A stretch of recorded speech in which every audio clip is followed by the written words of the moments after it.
आज आम्ही पंधरा या ठिकाणी आलो आहोत, तर आपल्यासोबत काही ग्रामस्थ आहेत. तर तुमचा परिचय सांगा थोडक्यात.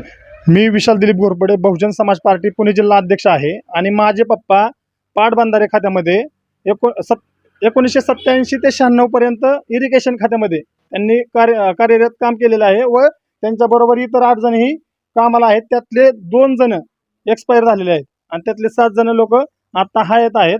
तर आम्ही उपोषणाला बसण्याबाबत या ठिकाणी तुम्हाला बातचीत करणार आहोत. कधीपासून बसणार उपोषणावर? आम्ही दिनांक 10/8/2026 रोजी उपोषणाला माळेगाव वसाहत पंधरे या ठिकाणी उपोषणाला बसणार आहे. तुम्ही पत्रव्यवहार केलाय का? आम्ही पत्रव्यवहार police station Baramati, Malegaon police station, Radhakrishna Vikhe Patil, डुबल साहेब कार्यकारी अभियंता पुणे या ठिकाणी आम्ही पत्रव्यवहार केलेला आहे.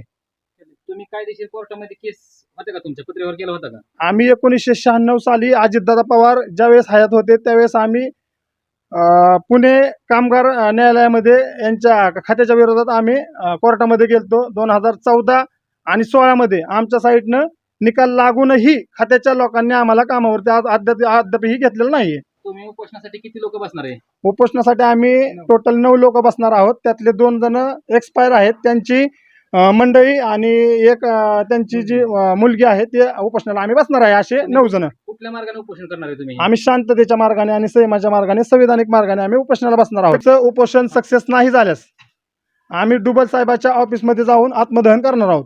तुमच्या प्रमुख मागण्या काय आहेत उपोषणाच्या?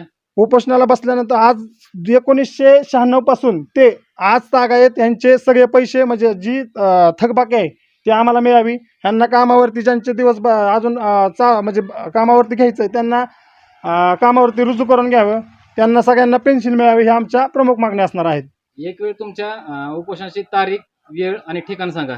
आमचे उपोषण 10/8/2026 रोजी माळेगाव वसाहत पंधरे या ठिकाणी असणार आहे. ते साहेबांच्या ऑफिस समोर.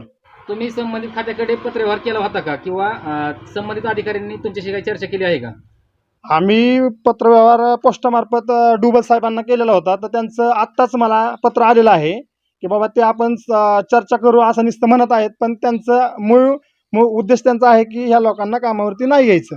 त्यांनी फक्त त्यांच्याकडे जे कागदपत्र व्यवहार आहेत ते आम्हाला दाखवावं. त्यानंतर आम्ही चर्चा करायला त्यांच्याबरोबर आहे. आमच्याकडं प्रत्येकाच्या इरिगेशन खात्यावरती काम केलेलं 12 वर्ष काम केलेलं सगळं रजिस्टर आमच्याकडे ऑलरेडी दाखवायला त्यांना आहे. धन्यवाद.